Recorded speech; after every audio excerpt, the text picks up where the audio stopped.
Hi, నమస్తే. How are you?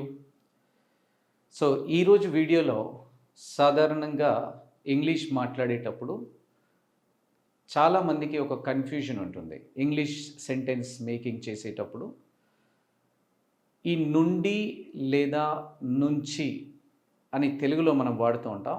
ఇది వచ్చినప్పుడు ఏ ప్రిపోజిషన్ వాడాలి? ఎందుకంటే చాలామందికి కామన్‌గా తెలిసింది ఏంటి అనంటే నుండి లేదా నుంచి వచ్చినప్పుడు ఫ్రమ్ అనే ప్రిపోజిషన్ వాడాలి అని తెలుసు. ఎందుకంటే చిన్నప్పటి నుంచి మనకు అలా నేర్పించారు కాబట్టి. అయితే ఈ నుండి లేదా నుంచి వచ్చినప్పుడు చాలామంది ఫ్రమ్ అని వాడుతూ ఉంటారు. కానీ కొన్ని సందర్భాల్లో మనం ఎక్కడైనా చదివినప్పుడు కావచ్చు, ఎవరైనా ఇంగ్లీష్ మాట్లాడుతున్నప్పుడు ఫర్ అని కూడా వింటాం. అలాగే కొన్ని సందర్భాల్లో సిన్స్ అనే ప్రిపోజిషన్ కూడా వాడుతూ ఉంటారు. సో ఇక్కడ చాలామందికి ఏంటంటే కన్ఫ్యూజన్ అనేది ఖచ్చితంగా ఉంటుంది. అయితే ఈరోజు ఈ నుండి లేదా నుంచి అని వచ్చినప్పుడు, ఎందుకంటే కొన్ని ఏరియాస్లో మనం తెలుగులో కొంతమంది నుండి అని అంటారు, ఇప్పుడు సంవత్సరం నుండి అంటారు, లేక కొంతమంది సంవత్సరం నుంచి అని అంటారు. సో రెండు ఒకటే. సో ఈ నుండి లేదా నుంచి అని వచ్చినప్పుడు ఏ ప్రిపోజిషన్ వాడాలి అనే దానిపై ఈరోజు మనం 100% క్లారిటీ తీసుకుందాం. ఈ వీడియో చూసిన తర్వాత మళ్ళీ మీరు ఈ ప్రిపోజిషన్, ఈ ఫర్, సిన్స్, ఫ్రమ్ అనే ఈ ప్రిపోజిషన్ అప్లికేషన్లో మీరు ఎలాంటి మిస్టేక్స్ చేయకుండా ఇంగ్లీష్లో సెంటెన్స్ మేకింగ్ చేయొచ్చు. సో మరి ఇంకెందుకు ఆలస్యం, చూద్దామా? ఓకే ఇక్కడ చూడండి. జనరల్గా మనం నుండి లేదా నుంచి అని వచ్చినప్పుడు ఫర్ లేదా సిన్స్ లేదా ఫ్రమ్ అనే ప్రిపోజిషన్ వాడతాం. ఈ మూడిట్లో ఏదో ఒక ప్రిపోజిషన్ వాడాల్సి ఉంటుంది. మరి ఏది ఎప్పుడు వాడాలి, ఏది వాడాలి ఏ సందర్భంలో అనే దాని గురించి ఇప్పుడు విత్ ఎగ్జాంపుల్స్ మనం డిస్కస్ చేద్దాం. సో ఫర్ ఎగ్జాంపుల్ చూడండి, ఇక్కడ ఫస్ట్ వన్ మనకి ఫర్ అనేది. ఫర్ అంటే చూడండి ఇక్కడ దేనికి వాడతారు అంటే పీరియడ్ ఆఫ్ టైం నుండి అనే సందర్భం వచ్చినప్పుడు. అంటే పీరియడ్ ఆఫ్ టైం ఏంటంటే టైంని మెజర్ చేయడాన్ని పీరియడ్ ఆఫ్ టైం అని అంటారు. జనరల్గా మనం టైంని దేంట్లో మెజర్ చేస్తాం? సెకండ్స్లో మెజర్ చేస్తాం. సో కాబట్టి ఫర్ 5 సెకండ్స్ అంటారు. తర్వాత మినిట్స్లో మనం టైంని మెజర్ చేస్తాం, ఫర్ 5 మినిట్స్ అంటారు. తర్వాత అవర్స్లో ఫర్ 5 అవర్స్ అంటారు. అలాగే తర్వాత డేస్లో ఫర్ 5 డేస్ అంటారు. తర్వాత వీక్స్లో ఫర్ 5 వీక్స్ అంటాం. తర్వాత మంత్స్లో ఫర్ 5 మంత్స్ అంటాం. ఇయర్స్లో ఫర్ 5 ఇయర్స్. అంటే టైంని మనం మెజర్ చేస్తే, అంటే టైంని కొలిస్తే, సో దాన్ని పీరియడ్ ఆఫ్ టైం అంటారు. పీరియడ్ ఆఫ్ టైం నుండి అని వచ్చినప్పుడు ఫర్ అనే ప్రిపోజిషన్ వాడతాం.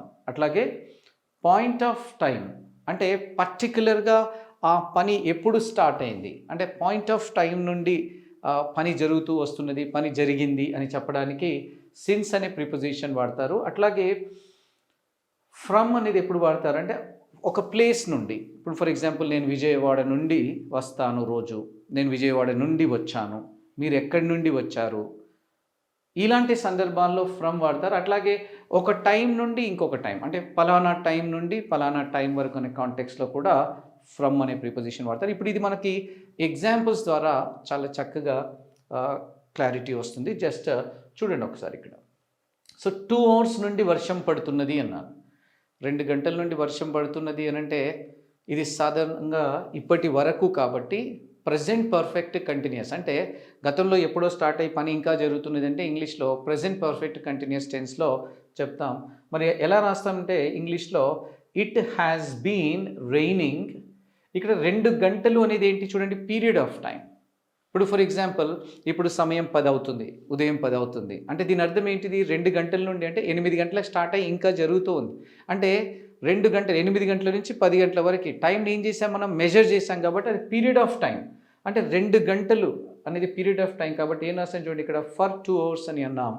అదే ఇక్కడ చూడండి మార్నింగ్ నుండి వర్షం పడుతున్నది అన్నాను. ఇక్కడ మార్నింగ్ నుండి వర్షం పడుతున్నది అని అంటే ఇక్కడ కూడా ఎప్పుడో స్టార్ట్ అయ్యి ఇంకా జరుగుతున్నది, సేమ్ ప్రెజెంట్ పర్ఫెక్ట్ కంటిన్యూసే, సెంటెన్స్ అంతా సేమ్ ఉంటుంది. కానీ ఇక్కడ ఫర్ వాడతారా నుండి అని అంటే సిన్స్ వాడతారా అని అంటే ఇక్కడ పర్టికులర్గా పాయింట్ ఆఫ్ టైం నుండి, అంటే 8 గంటల నుండి, మార్నింగ్ నుండి, నిన్నటి నుండి, లాస్ట్ సండే నుండి, 2010 నుండి, ఇలా ఈ కాంటెక్స్ట్ చెప్పినప్పుడు పర్టికులర్గా పాయింట్ ఆఫ్ టైం నుండి కాబట్టి ఏం వాడతారు తెలుసండి? Since it has been raining since morning అంటాం. అలాగే నెక్స్ట్ ఫ్రమ్ విషయానికి వస్తే ఇక్కడ చూడండి 6 AM నుండి 8 AM వరకు వర్షం పడింది. గతంలో ఒక సందర్భంలో 6 నుండి 8 గంటల వరకు వర్షం పడింది. అంటే పలానా టైం నుండి పలానా టైం అన్నప్పుడు ఫ్రమ్ టైమ్ టు టైం ఏం వాడతాం చూడండి, పాస్ట్ సింపుల్లో it rained from 6 AM to 8 AM అన్నాం. అలాగే ఇంకొక ఎగ్జాంపుల్ చూడండి, ఇక్కడ ఫ్రమ్ ప్లేస్, ఇక్కడ ఏం రాస్తారు, అతను బెంగళూరు నుండి వచ్చాడు అన్నాను. ఏం రాస్తారు ఇంగ్లీష్లో, he has come from Bengaluru. So ఇలా for period of time, since point of time and from అనేది ఒక ప్లేస్ నుండి కావచ్చు, లేదా ఒక టైం నుండి ఇంకొక టైం వరకు అనే కాంటెక్స్లో ఫ్రమ్ అనే ప్రిపోజిషన్ వాడతాం. ఇక్కడ చూడండి, ఇంకా వేర్ ఆర్ యూ ఫ్రమ్ అంటారు, మీరు ఎక్కడి నుంచి అని అంటాం. ఇప్పుడు చూడండి, ఐఎమ్ ఫ్రమ్ తెలంగాణ అన్నాను అంటే నేను తెలంగాణకు సంబంధించిన వాడిని, తెలంగాణ నుండి అని చెప్తున్నాం. సో కాబట్టి ఇలాంటి కాంటెక్స్లో ఫ్రమ్ అనేది ప్రిపోజిషన్ అప్లికేషన్లో ఉంది. అండ్ ఇప్పుడు మరి మీకు క్లారిటీగా అర్థమైంది కాబట్టి ఒక చిన్న టెస్ట్ చేద్దాం మనం. అంటే నేను తెలుగులో సెంటెన్స్ చెప్తాను, మరి అక్కడ ఫర్ వస్తుందా, ఫ్రమ్ వస్తుందా, లేదా సిన్స్ వస్తుందా, ఏ ప్రిపోజిషన్ వాడాలి అనేది మీరు ఆన్సర్ గెస్ చేయండి. నేను కూడా ఆన్సర్స్ ఇక్కడ మీకు ఇప్పుడు ఇస్తాను. చూడండి, ఇక్కడ నేను 16 years నుండి ఇంగ్లీష్ బోధిస్తున్నాను అన్నాను. 16 సంవత్సరాల నుండి అంటే ఇది కూడా గతంలో ఎప్పుడో స్టార్ట్ అయ్యి ఇంకా జరుగుతుంది, ప్రజెంట్ పర్ఫెక్ట్ కంటిన్యూస్లో. కానీ ఇక్కడ 16 సంవత్సరాల నుండి అని అంటే ఇది పీరియడ్ ఆఫ్ టైమే కదండి, టైంని మెజర్ చేసాం చూడండి, సంవత్సరాల్లో కొలిచాం మనం టైం. సో కాబట్టి టైంని కొలిస్తే పీరియడ్ ఆఫ్ టైం ఏమని రాస్తారు, ఫర్ రావాలి. I have been teaching English for 16 years. ఇప్పుడు నెక్స్ట్ చూడండి, నేను 2007 నుండి ఇంగ్లీష్ బోధిస్తున్నాను. 2007 నుండి అంటే ఇది కూడా గతంలో ఒకప్పుడు స్టార్ట్ అయింది, ఇంకా జరుగుతూ ఉన్నది, ప్రజెంట్ పర్ఫెక్ట్ కంటిన్యూస్లోనే చెప్తాం.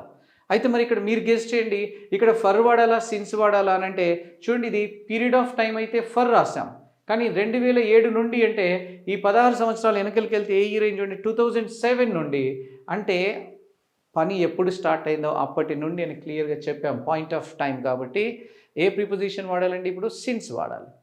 సో అందుకే ఏం రాశానండి, I have been teaching English since 2007. And next ఇక్కడ చూడండి, నేను 2007 నుండి 2016 వరకు ఇంగ్లీష్ బోధించాను. ఒక టైం నుండి ఇంకొక టైం వరకు అన్నాను. అంటే ఇక్కడ ఏంటి, ఫ్రమ్ అనే ప్రిపోజిషన్ వస్తుంది. పాస్ట్ సింపుల్లో రాస్తాను చూడండి, I taught English from 2007 to 2016. అలాగే ఇంకొక ఎగ్జాంపుల్ కూడా చూడండి, నేను రోజు 6 AM నుండి 7 AM వరకు న్యూస్ పేపర్ చదువుతాను. అంటే నేను రోజు మామూలుగా అంటే ఇన్ జనరల్గా నువ్వు రోజు న్యూస్ పేపర్ ఎప్పుడు చదువుతావు, ఎప్పటి నుంచి ఎప్పటి వరకు చదువుతావు, అసలు నువ్వు న్యూస్ పేపర్ చదువుతావు అంటే చదువుతాను అన్నాడు. మరి ఎప్పటి నుంచి ఎప్పటి వరకు చదువుతావు అంటే నేను రోజు మార్నింగ్ 6 నుండి 7 వరకు న్యూస్ పేపర్ చదువుతాను అన్నాడు. ఇది ఏ టెన్స్లోకి వస్తుంది అంటే జనరల్గా ప్రజెంట్ సింపుల్లోకి వస్తుంది. మరి ప్రజెంట్ సింపుల్లో టైం చూడండి, పలానా టైం నుండి పలానా టైం వరకు అన్నప్పుడు ఏం రాస్తామంటే I read newspaper from 6 AM to 7 AM daily అంటాం. ఇప్పుడు మీకు అర్థమైంది కదండి, ఫర్ ఎప్పుడు వాడాలి, సిన్స్ ఎప్పుడు వాడాలి, అండ్ ఫ్రమ్ ఎప్పుడు వాడాలి. ఓకేనా? సో దీని మీద ఇంకా మీరు ప్రాక్టీస్ చేయండి. మీకు ఏమైనా డౌట్స్ ఉంటే మనం మళ్ళీ కింద పోస్ట్ చేయండి, సో దట్ మీ డౌట్స్ అన్నీ కూడా నేను క్లారిఫై చేస్తాను. అలాగే ఈ ఫర్ అనేది, సిన్స్ అనేది మనకి కంజంక్షన్స్లో కూడా ఉందండి. ఇప్పుడు మనం చూసింది ఏంటో తెలుసా అండి, ప్రిపోజిషన్ అంటారు. సో ప్రిపోజిషన్ అప్లికేషన్ వేరు, ఇంగ్లీష్లో కంజంక్షన్ చేసే పని వేరు. సో మరి ప్రిపోజిషన్కి కంజంక్షన్కి తేడా ఉంటుంది. సో మరి కంజంక్షన్లో ఫర్ అనేది ఉంటుంది, అది వేరే అప్లికేషన్, కోఆర్డినేటింగ్ కంజంక్షన్స్లో ఫర్ ఉంటుంది. అట్లాగే సిన్స్ అనేది సబార్డినేటింగ్ కంజంక్షన్లో సిన్స్ అనేది కూడా ఉంటుంది. జస్ట్ లైక్ అంటే బికాజ్ లాగా వాడతారు సిన్స్ని. ఓకేనా? సో కాబట్టి నెక్స్ట్ వీడియోలో, ఇంకొక వీడియోలో మనం ఏం చేద్దామనంటే కంజంక్షన్స్ వచ్చినప్పుడు అది కూడా మనం డిస్కస్ చేద్దాం. సో మరి ఇప్పుడు మీకు బాగా క్లారిటీ ఉంది కాబట్టి ఈ వీడియోని వినండి, దీన్ని షేర్ చేయండి, సబ్స్క్రైబ్ చేసుకోండి, కమెంట్ చేయండి, ఫాలో చేయండి. తిరిగి మళ్ళీ నెక్స్ట్ వీడియోలో కలుసుకుందాం. Thank you so much.